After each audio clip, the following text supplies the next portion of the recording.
Bonjour à tous. Aujourd'hui, je voulais vous parler du refus du fameux plan de 500 milliards de Macron et Merkel, le fameux soi-disant plan de relance européen, par les 4 pays dits frugaux de l'Union européenne, à savoir les Pays-Bas, l'Autriche, la Suède et le Danemark. Et pourquoi? C'est une excellente nouvelle pour la France. On pourrait se dire qu'ils les refusent certainement pour des raisons qui ne sont pas les bonnes, mais à la rigueur, peu importe, et je vais vous expliquer pourquoi.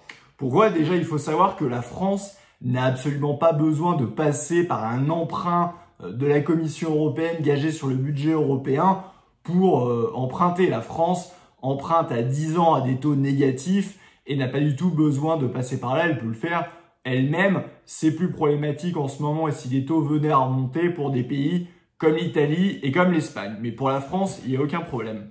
Et après, pourquoi ce serait une énorme erreur, et c'était une énorme erreur, et quelque part une trahison de la part d'Emmanuel Macron de faire ça? Tout simplement parce qu'en fait, si un emprunt est émis au niveau européen, déjà, il faut se rappeler que j'avais fait une vidéo là-dessus, que le Parlement européen voulait 1000 milliards, Macron et Merkel ont déjà réduit la voilure à 500 milliards, mais c'était une très mauvaise nouvelle, déjà pour la simple et bonne raison que ces prêts étaient exactement comme c'est le cas du MES, c'est les petites clauses souvent qui sont en bas, ce prêt était avec des contreparties, et les contreparties, alors évidemment, c'était avec toute la novlangue européiste, il s'agissait de dire qu'il fallait, c'était en phase de réforme ambitieuse de la part des États membres. On sait très bien ce que ça veut dire, c'est l'application des GOPE et l'application de toute la doxa de l'Union européenne, à savoir plus d'austérité et plus de politique antisociale en contrepartie de l'obtention de ces prêts. Mais pour la France, c'était une absurdité totale parce que la France, vous savez qu'elle est contributrice nette au budget de l'Union européenne. On donne à peu près en 2020 10 milliards de plus à l'Union européenne qu'on reçoit.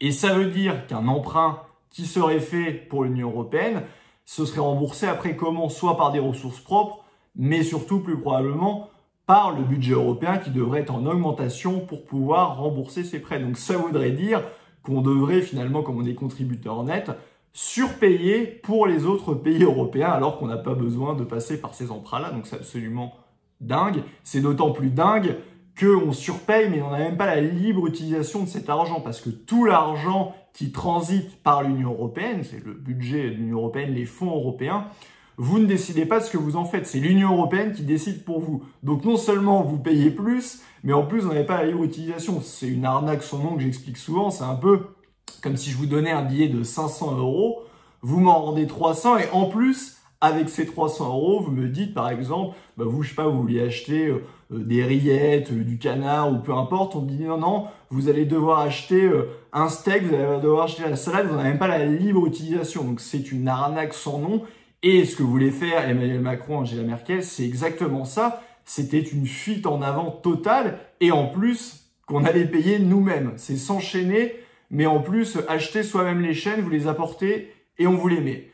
C'était une absurdité totale et c'est pour ça qu'on peut remercier justement les 4 pays frugaux d'avoir mis un stop à ce plan-là. Alors après, il faut voir ce qui va être fait puisque ça va être rediscuté ce mercredi au niveau de la Commission européenne et donc peut-être qu'ils vont arriver à un arrangement, peut-être un emprunt plus faible, peut-être que l'emprunt ne sera que par le MES comme le souhaitent par exemple les Pays-Bas, mais on peut les remercier parce que pour la France, ce serait de toute façon une absurdité de passer par cet emprunt européen, comme ce serait d'ailleurs une absurdité pour la France de passer par le mécanisme européen de stabilité.